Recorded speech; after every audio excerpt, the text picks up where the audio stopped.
The April 9th meeting of the Longview City Council is now called to order. Tonight's meeting is being conducted via teleconference and keeping the Governor Greg Abbott's Order GA-14 to help slow the spread of coronavirus. We thank you for your understanding. Roll call. Due to the format of this meeting, we'll begin tonight with a roll call to confirm all members of the City Council are present and able to participate in our considerations. Council members, when I call your name and district, will you please respond in the affirmative if you are present. Ed Moore, District 1. Here. Jonas Noddy, District 2.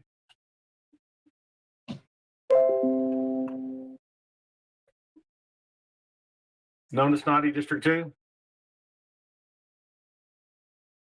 Present. Ray Wade, District 3. Present. Krishna Shahar, District 4. Here. David Wright, District 5.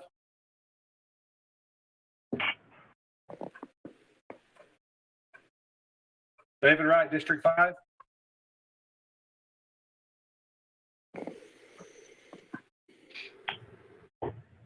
Anybody here, He's David here Wright? but muted. He's here but muted. Yeah, I'm here. Okay. Steve Purtle, District here. 6. Here. We'll also do a roll call to city staff. City Manager Keith Bonds, Here.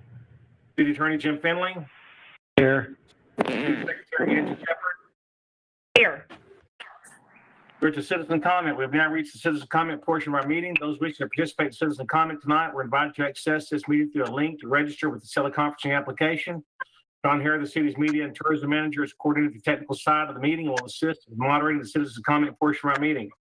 When you're called to speak, you'll be unmuted and given one opportunity to speak for a maximum of 3 minutes. Please begin by stating your name and address for the public record. If you're also watching a live stream of this meeting through City View Municipal Television, please mute to avoid feedback. Sean, do we have any citizens that want to speak tonight? We do not have anyone here right now. Very good. We are now to consent agenda.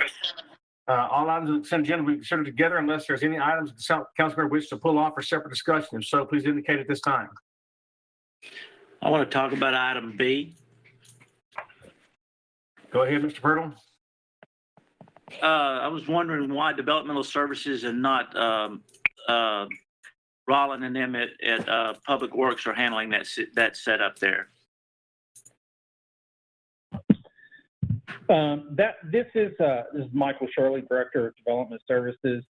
The call for grant proposals from the Net RMA came out to all the judges in the counties that are served by the Net RMA, and that information was passed through our Metropolitan Planning Organization, our MPO.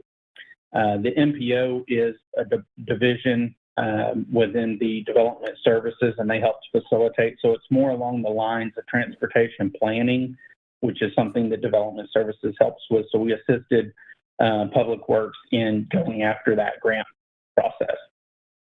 Okay, so will that go out for bids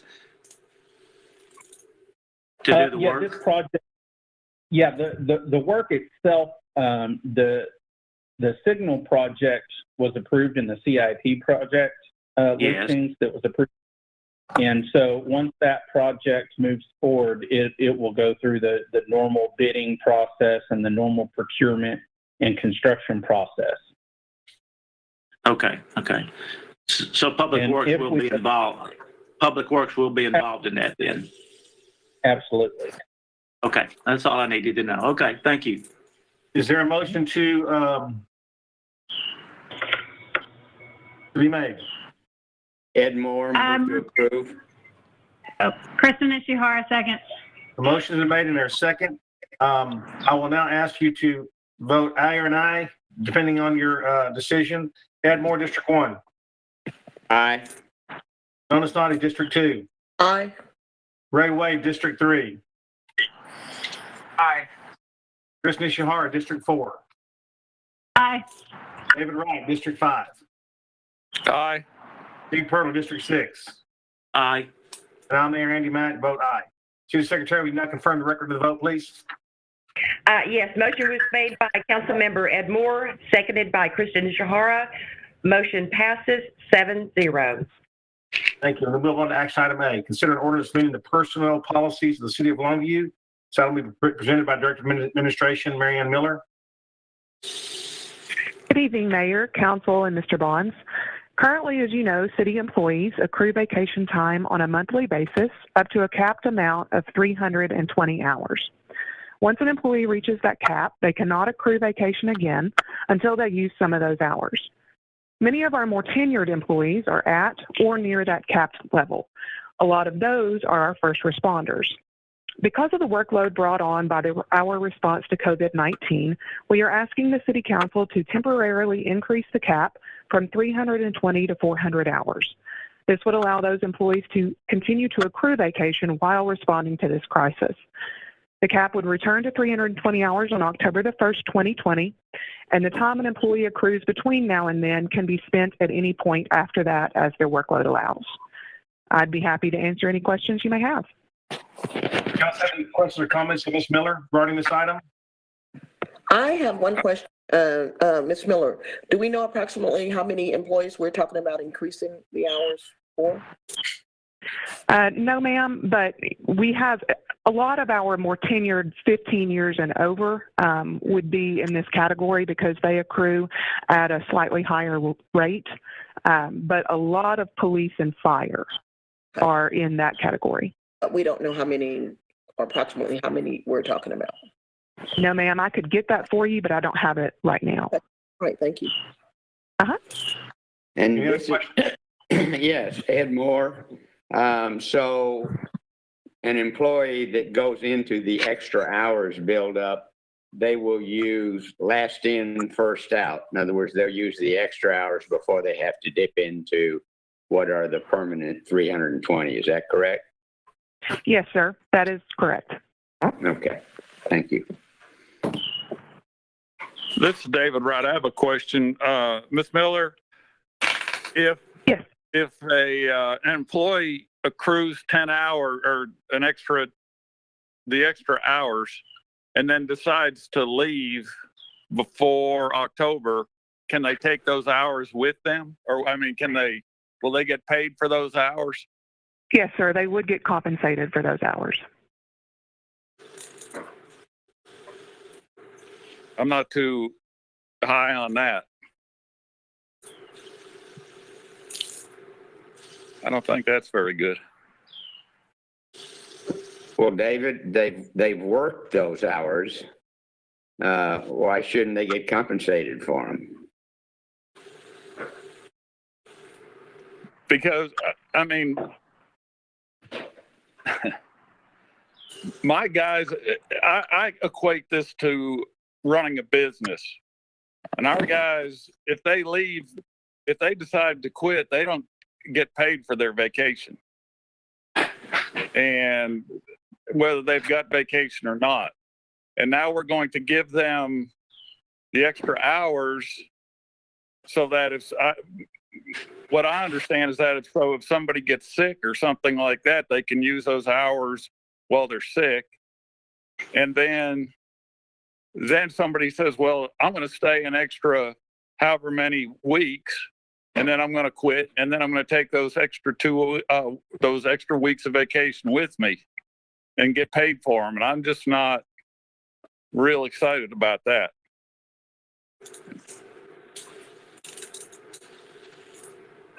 Mary Ann, what is our policy on vacation hours before this? Our policy, yes, sir. Our policy is 320 hours. You can accrue up to that amount, and anyone who leaves gets their vacation with them to take with them. So no matter when they leave at year 5, year 6, that time is due them because they've worked it. So we pay them out on their final paycheck for all of their vacation hours. So we pay vacation hours after they've been earned, not before they've been earned. Yes, sir. Okay. So what you're saying is they're able to add an extra 80 hours. Is that what you're basically saying? Mm-hmm. Yes, sir. We're asking you to allow them to accrue another 80 hours. They would spend it, as Mr. Moore said, first out. But if someone were to leave, then they would be compensated for those hours. They would take it on their final check. And what is the purpose of this, of doing this? We have a lot of particularly fire and police folks who are at 320 hours, and they're not allowed to take vacation right now because they are responding to the crisis. So this was one way to help us with morale, but another way to make sure that our first responders are focusing on responding to this.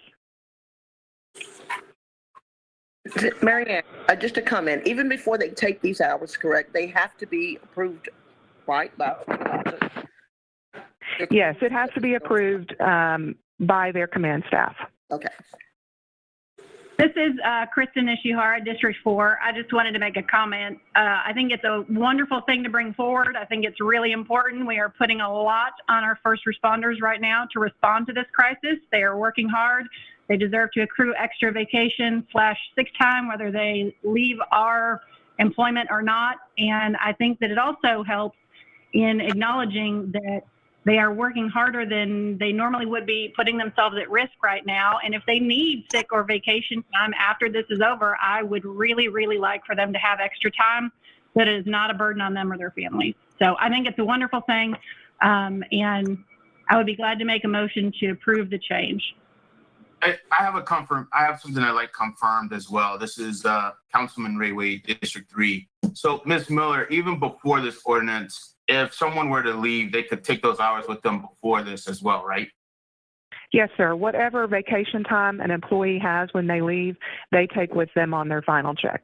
That's been a policy that's been within the system before this. Yes, sir. It's been the policy since I've been an employee, and I've been here 18 years. Great. Well, I would like to make a motion that we accept this, if there's not anything else, sir. Is there any other discussion, council? If not, we have a motion by Mr. Wade. Is there a second? Second. Okay, we'll have roll call. Mr. Moore, District 1. Aye. Nona Snoddy, District 2. Aye. Ray Wade, District 3. Aye. Kristen Ishihara, District 4. Aye. David Wright, District 5. Aye. Steve Pirtle, District 6. Aye. Andy McMayer, aye. City Secretary, will you confirm the vote, please? Yes, it will. We had a motion that was made by Council Member Ray Wade, seconded by Nona Snoddy. Motion passes 7-0. Thank you. We are now to our update on COVID-19. Let me give you a little information where we stand today, council and city of Longview. Yesterday, we were at a positive confirmed case of 26. Today, we are at 29 as of 5 o'clock this afternoon. Our demographics of that, we have 2 from 0 to 20 years old, 7 from 21 to 40 years old, 14 from 41 to 59 years old, 4 from 60 to 79 years old, 0, 80 plus, and we have 2 that we could not confirm their ages due to the data that we have. We have 15 males, 13 females, and 1 unknown gender at this point in time. As you can see, the numbers continue to rise. We will kind of review what we've put in place. We instituted our Governor's Order GA-14, active through the end of the month. It supersedes previous Longview and Gregg County orders. It clarifies essential and non-essential businesses, which, by the way, if you have questions about essential or non-essential businesses, that is a state regulated, not a city regulated function. So if you do have concerns about that, you can call our hotline and we can refer you to the appropriate state agency, but we do not control what is considered essential versus non-essential businesses here in the community. Additional requirements, residents are encouraged, remember this, residents, encouraged to follow a voluntary curfew from 10 p.m. to 5 a.m. People conducting essential business will be exempt from the curfew. This is not a mandatory curfew by any means, but it's certainly something I wish you would adhere to. It gives us time to clean stores, restock shelves. It gives essential workers time to rest and take care of themselves.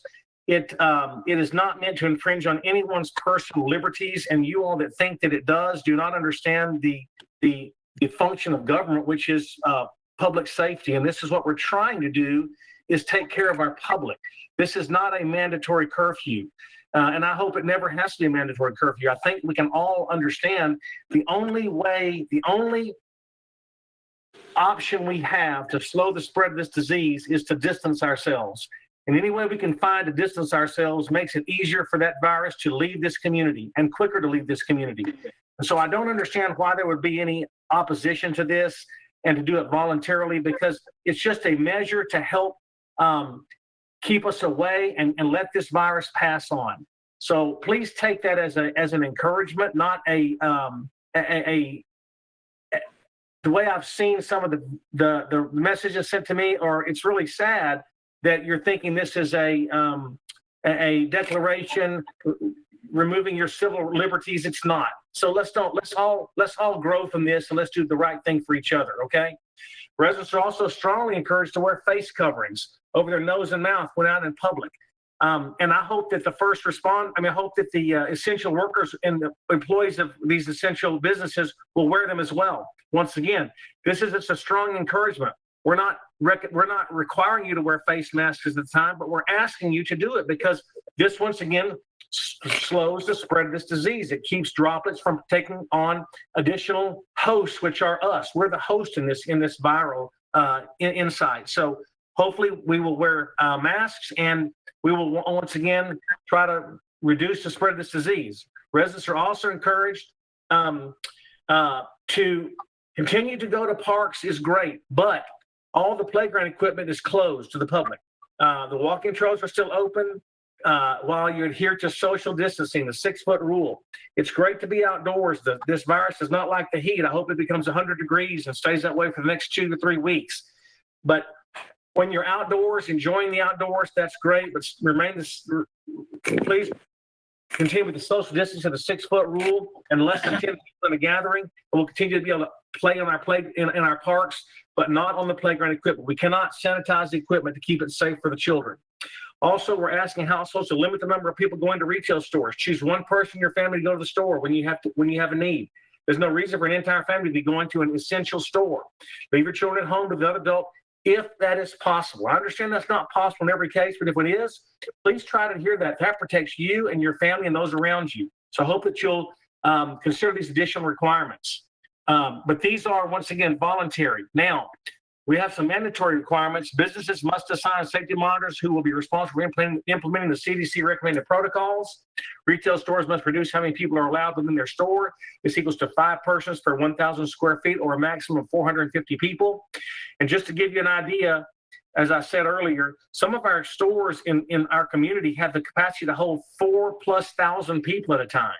So 450 people is a pretty good reduction, and I hope it'll keep us separated and apart and allow us to still do our essential shopping, but not contaminate people around us. We want retail stores to implement stricter line restrictions to better maintain social distancing. They must establish hours revised for our vulnerable populations, and they must establish purchase limits on high demand items like toilet paper, hand sanitizer, and cleaning supplies. Is that all the slides, Sean? Okay, that's all of our slides on our update. So what we're trying to do is get you to stay at home as much as possible. We want these numbers to start leveling off and going down. There is no other thing we can do than to stay away from each other. So let's practice good social distancing. Let's try to do what we know to do to make this a much more swallowable affair, because this is hard on all of us. No one is enjoying this. I know people are tired of being cooped up. People are tired of not being able to work. But remember, there are people that are happy to work that don't want to, but they have to because they're in an essential business. So respect them and take care of them, because I think that's part of what we're trying to do, is to help others not get this disease as well. So we have a few other items of business. You can find out all about the coronavirus in our longviewtexas.gov/coronavirus. City staff are keeping up to date with links from official sources and all the local information you need to know about how it's affecting the city. While city offices are closed, the good news is you can conduct almost all your business within the city by phone or online. So for online services, you just go to longviewtexas.gov/online. And please know our April 21st Planning and Zoning Commission meeting will be held via teleconference, just like this one is being held. Is there any other business to take care of? Mr. Bonds? That I'm aware of. We're good. And this meeting is adjourned. Thank you all for your attendance. Be safe, everyone.